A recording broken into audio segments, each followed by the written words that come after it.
All right, guys. So this is going to be a discussion about our other base formation that is more off meta compared to the gun tight flex. Now, I saw a comment that the gun tight flex was just a very meta formation compression with corner routes, and I totally get it. You guys don't want to see the same old stuff here, but I just want to show you that that is an effective scheme within this playbook, and it's definitely something you should utilize, whether or not you like running meta or not. I think the way that people play defense in this game and the way that this game allows them to play defense really can sometimes dictate how you play offense, and it's really, really hard to play the off-meta stuff when the meta formations, the compressed formations, are just so much easier. So I do like coming out in the gun sight flex, but if I'm going up tempo, I like coming out in the 5 wide receiver trio. And I'm going to show you why in a second, but let's talk about personnel. So 5 wide receiver trio has your halfback in the slot. Love that. Absolutely love that. I like to have a physical wide receiver here, and I like to have my best route running receiver here. So we're going to move some guys around. I'm going to take Renfro out of that spot. I'm going to put Renfro here because I like my quick, shifty, guy that runs drags and slants. Good route runner here. Right here, I like, I'm going to end up putting Devontae there. I'm going to go ahead and move Hollins to the physical wide receiver spot. And then this last player is your tight end. So we're at 11 personnel. So that's really good to know because a lot of the formations in this playbook that are good are also 11 personnel. The play we're going to come out in is the play called Mesh. And I'm going to come out against Dollar because Dollar is a super popular defense right now. And people think it matches up well against the spread set.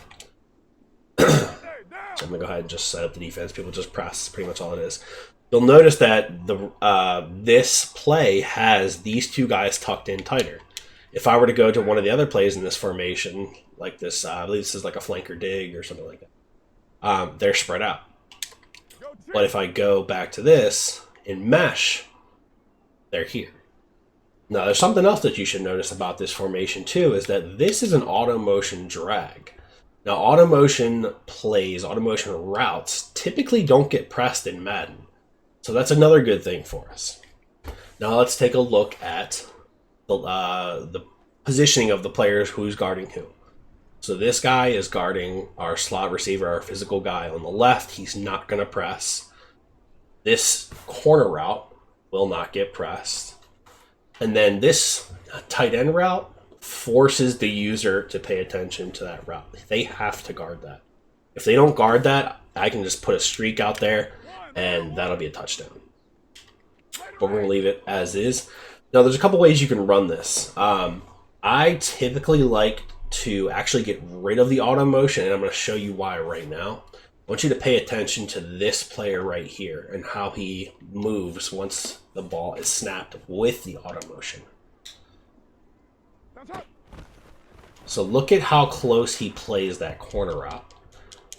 Now, Reed's a solid strong safety.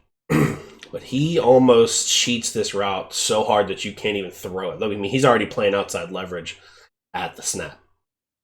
So it's a little bit harder to throw that route. Now, let me show you what happens when you take the auto motion out. Something interesting happens here, and he doesn't cheat as hard. So now that corner route gets really open. So it depends on what you want to throw, right? If you need, say for instance, you need 2 or 3 yards, then I would recommend leaving the auto motion drag in because that drag will get open right away. You can basically just snap throw that. If you need a little bit more yards, then go ahead and just put him on a drag, and we'll let the play run out without the auto motion. Now again, what's also good about this play versus the meta? Well, we can pretty much dictate where the user has to be. Unless they go ahead and do something like this, and they use this guy where they'll man him up, then for the most part they'll be using the tight end. This guy will be blitzing, or eventually they'll drop this guy into a zone, or they'll drop this guy into a zone, or they'll start making adjustments. That is what we want. We want the pressure to be less effective.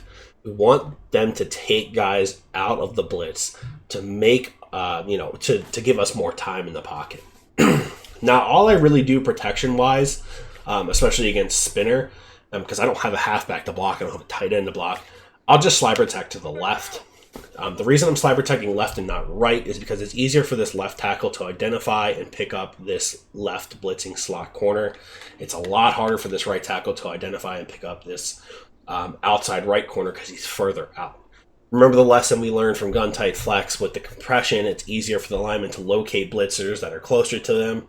The same principle applies here. It's just not, this guy isn't as close as gun tight flex. So snap of the ball. Go ahead and just kind of shimmy left a little bit. And let's take a look at what got open. I didn't throw anything there purposely. But you've got, initially, if they're just running this play spinner stock, you've got your drag here. This drag doesn't get open immediately, but this corner route does. And if they don't guard this tight end gets wide open, right? The wheel route, again, just like we talked about from tight flex, you can snap throw that. There is about 4 yards of space, 3 to 4 yards of space here. Don't love it, but it's another option for you. If they are shading over the top, then this drag route will get open right away because there will be no press. So you have multiple options. The goal is we've got to get the ball out fast because we don't have anybody extra to block. There's two philosophies on how you beat a good blitz. One is you dot it or you out scheme it and quick throw the ball to your hots. Two is that you learn how to pick up the pressure and then go from there. We can do multiple different things from this playbook. Like we saw in the gun tight flex how we pick up the pressure.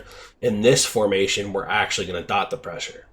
So I like both of them. I'm a pass first player, so I like this formation a little bit better. I think it's a little bit more unique. But I do like the luxury of being able to run the ball in the tight flex. So that is the play mesh from 5 wide receiver trio. That's going to be our base play in our 5 wide formation. And remember, it's 11 personnel, so keep that in mind as we go through the rest of the series.